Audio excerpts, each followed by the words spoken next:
Dear viewers, welcome back to the analysis of Yoleno TV. There is a post from ALFRED KETER. I believe by now maybe 80% of those people who are online must have come across this. But let me read to you this post so that you can get acquainted with it, perhaps if you've not seen it. Now, ALFRED KETER said, that is the former MP for Nandi County, I told you that William Ruto has over 500,000 acres of GMO maize in Congo. Now he has gone there to flag them off into Kenya through Mombasa port as GMO imports. Now I also saw people talking about the probability of saying that Congo is landlocked, and for that case it's not possible for that shipment to be done to our Mombasa ports. But then after doing some research, I found out that it's possible to do that shipment through Congo Brazzaville. And I think, so if that is the case, then maybe ALFRED KETER could be telling the truth. I see now a number of people linking the president's recent trip to DRC, where he went to meet the president, that's Tshisekedi, the president, and the talks was revolving around the M23 rebels. But ALFRED KETER's posting seems to be linking that trip with this alleged import of GMO maize. So the reason why that post has gotten attention of so many is because of a post that was done again on a Business Daily platform, and there was a ship, according to the article, there's a ship carrying 10,000 tons of imported maize, and it's alleged that it's docking at the Kenya Ports Authority, Mombasa Port, today. Also, on the same, there were allegations that millers have been complaining that farmers are holding maize because they want that price to go high so that they can start selling their maize. So again, in the wake of that argument, the millers decided to complain about this.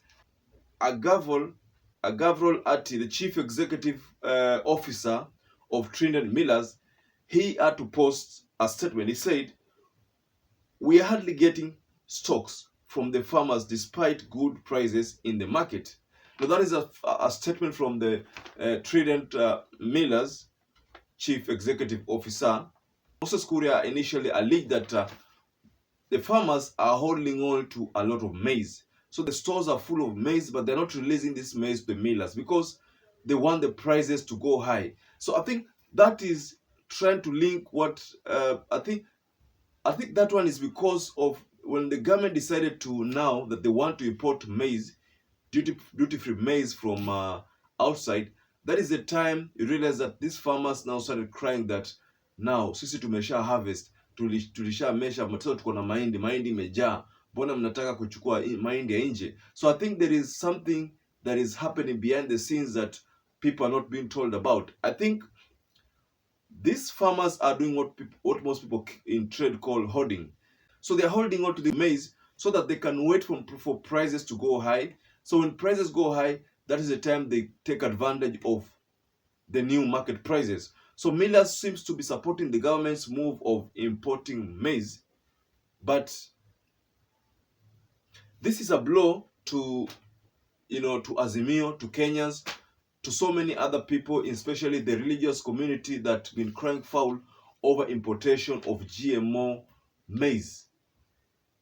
So should the government proceed with their action, then I think this will hurt so many groups, because a lot of groups have cried foul over this. So I think the next twist to this might be if someone decides to rush to the court to now challenge this importation of maize, to maybe first of all force this maize to undergo some laboratory tests to ascertain whether it's from natural produce or it's from a GMO produce. So Moses Kuria earlier on had said when he was trying to tell the people that there will be duty-free maize import be allowed, and that he said that there will be gazettement of the same, but that one was supposed to be done this week. The most curious point was that the gazettement notice that we will release will open up the market to millers and anyone to import maize duty-free for 6 months. I think, ladies and gentlemen, what Moses Kuria said was that there was going to be gazettement. But then before that gazettement was done, it was alleged again that a ship has been spotted with maize, and the KP has already confirmed that there is a shipment that is docking today, and that shipment is contained maize. But the only thing is that they cannot confirm whether this is GMO maize or maize from a natural produce. So for that case, they say that the customs authority will confirm for us. Now, part of the confirmations that the customs authority do, I think they even involve KEBS to do some laboratory tests on any kind of import that has arose some suspicion. So even for this case, they might have to go through some lab tests so that they can give the people of the Republic of Kenya the exact true picture of this kind of maize that is docking at the Mombasa port, so that this matter can be put to rest. But you've seen previously that even the civil society have cried for, most people are saying that should the government go ahead and import this maize, then they should label food as GMO food, so that I, as a common citizen, can make my own choice. The only problem is with those people who are in the reserve, the illiterate people can't read. So how will they distinguish between GMO and this other natural, unga from the natural maize? So that's the problem. So I think because of that, we will find ourselves still in the same problem, because there are so many people who will just go for cheap unga because it's cheap, literally cheap. But they are saying that cheap is expensive, because if GMO is cancerous like they say, then you develop cancer in future. Then that cheapness disappears, and from that time going onwards, you will find yourself disposing your assets, disposing your valuables, disposing all your savings, so that you can cure an incurable disease, a disease like cancer. So I'm not saying that the GMO will give us that, will make the state a cancerous state, though I made that analysis in my previous video. But I'm saying that the scientists are the ones who warned us, who cautioned Kenyans against consuming GMO, because they said that it was not worthy or not healthy for consumption. And again, Moses Kuria's statement, like we've always said, confirmed the same when he said that there are so many things confirming for competing for death, and that GMO will be one of those things. So I think this is why so many people, so many Kenyans are scared. Raila Amolo Odinga talked about this, but if the government has gone to an extent of doing that importation, then I think that means the government imeamua kupiga teke all the farmers, kupiga teke mawazo yote ambao walipewa na wananchi, kupiga teke mawazo yote ambao walipewa na viongozi wa dini, wa kidini, na viongozi wote wa Kenya. So the government has acted in a manner to suggest that they are not listening to the people of the Republic of Kenya.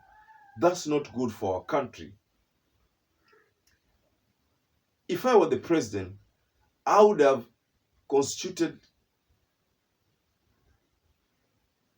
a committee to look into this issue of GMO before giving it a nod to bring it into the country. Because should this GMO backfire and affect the nation, then what is likely to happen is that the government will be to blame for that mishap, but the damage shall have been done. So I think the government would have set up a committee or a commission to look into this affair of GMO and the probability of having GMO in our country. But we saw Bill Gates jet to the country, and we even saw Bill Gates made a statement that for all his life he's been consuming bread from GMO wheat or GMO produce. So I think that was just trying to assure the people of the Republic of Kenya that GMO haina ubaya wote, and that minyi mjitayarishe tu kuiconsume, haitawa affect. We don't know whether this is something we should buy, but that's the case, and that was what Bill Gates conveyed to us. So, ladies and gentlemen, kindly share what your thoughts are below the comment section. Do you think this ship that has been spotted in the overseas is coming from Congo Brazzaville port? Because you saw what Alfred KETER said when we started our analysis, that there is 500,000 acres of land that the President of the Republic of Kenya has in DRC Congo. And in that land, there is a lot of GMO maize. So if that is the case, do you think Alfred KETER is telling the truth? Kindly share your thoughts are below the comment section there. But I promise to still follow up on this issue of GMO, and I'll give the details to you. But once again, I'd like to urge you, any viewer who's not subscribed to our channel, to please take a moment and subscribe to this channel. Give us a like, hit the notification bell, so that every time we upload a video such as this one, you will always become the first person to get notified. And once again, may you stay safe, stay blessed until we meet again for another analysis.